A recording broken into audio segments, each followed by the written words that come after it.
Openbaring 1 verse 9 tot 20. Johannes, wat op Patmos is, word deur die Gees weggevoer. En dan staan hy in verwondering oor wat hy sien, en dan hoor hy 'n stem agter hom. As hy omdraai, is dit Jesus. Jesus wat by hom staan. Toe ek hom sien, het ek by sy voete neergeval en bly lê soos een wat dood is. Hy het toe sy regterhand aan my gevat en vir my gesê, moenie bang wees nie. Dit is ek, die eerste en die laaste, die lewende. Ek was dood en kyk, ek lewe tot in alle ewigheid.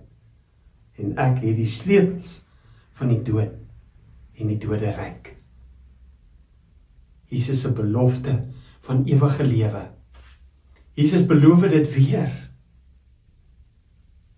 Jesus is die een in beheer. Met wie het ons 'n verhouding? Met onsself? Met iets rondom ons? Met ons uitdagings? Of is ons sentrale verhouding in ons lewe met Jesus Christus? Die een wat die sleutel het. Die een wat die lewe gee. Die een wat die ewige lewe gee. Kom ons hou vandag aan hom vas.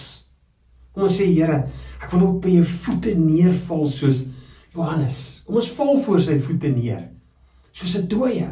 Kom ons lê daar. Ons wag tot hy ons optel.